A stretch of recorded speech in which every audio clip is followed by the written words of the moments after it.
Salam alaikum.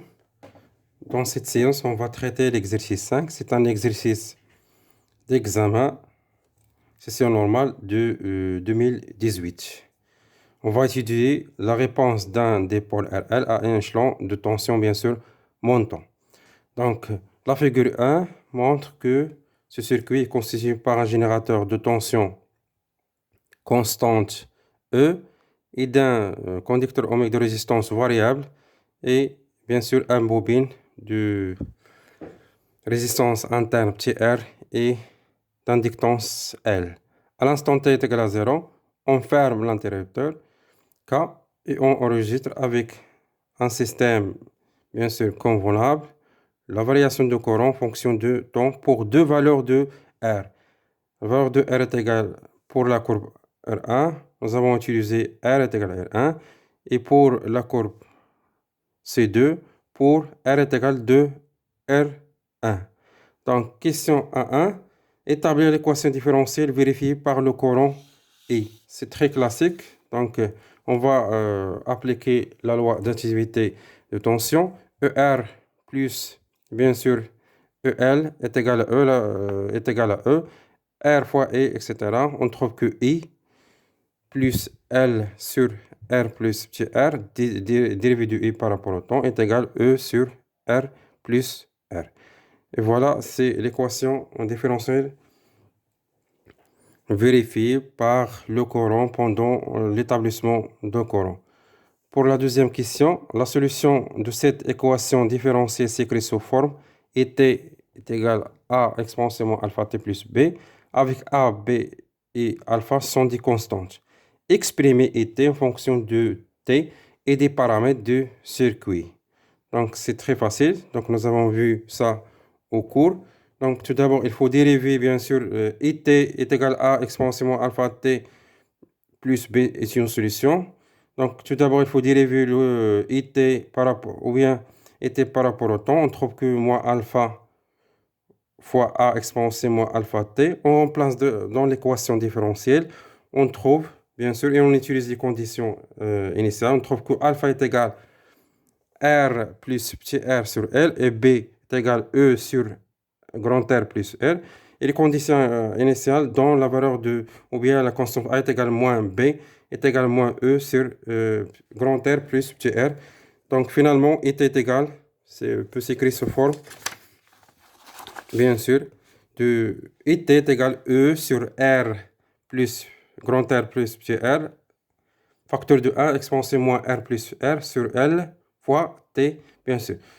Bien sûr, elle peut s'écrire aussi sous forme E0, facteur de 1 exponentielle moins T sur toi avec E0, c'est le courant au régime permanent, si E est égal à E sur grand R plus R.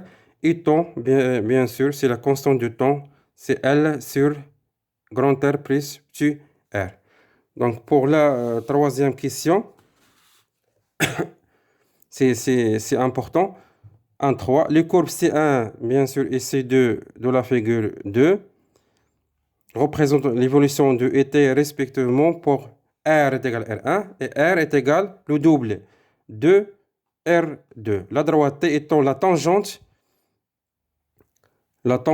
à la courbe C1 au point d'abscisse T est égal à 0. Voilà la tangente, bien sûr.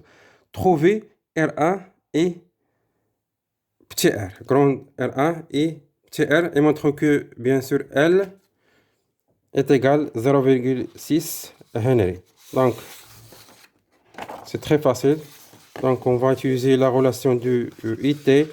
Donc, on a bien sûr IT, que nous avons trouvé dans la question 1, 2, est égal à E sur grand R plus petit r exponentiel, facteur de 1 moins exponentiel R plus R sur L fois T.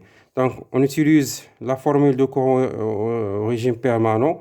Lorsque I ou bien T tend vers l'infini, c'est-à-dire régime permanent, on a E0 est égal à E sur R plus R. Donc, régime permanent, bien sûr. Donc, bien sûr, le courbe C1 donne une valeur de E0, 1, c'est 125 mA. Et la courbe C2 donne, bien sûr, la valeur de E02, c'est 65, 75 milliampères. Donc, on utilise ces deux relations. C'est un système de deux variables, bien sûr. On va trouver deux variables et deux inconnus. On va trouver R1 et petit r. Donc, pour E01 est égal E sur la valeur de R1 plus R. Et pour bien sûr, la résistance R2 qui est égale 2R1, on trouve que E02 c'est E sur R2 c'est 2R1 plus petit r. Donc, on sort bien sûr R1 plus R est égal E sur E01, c'est l'équation 1. On sort 2R1 plus R est égal E sur E02, c'est l'équation 2.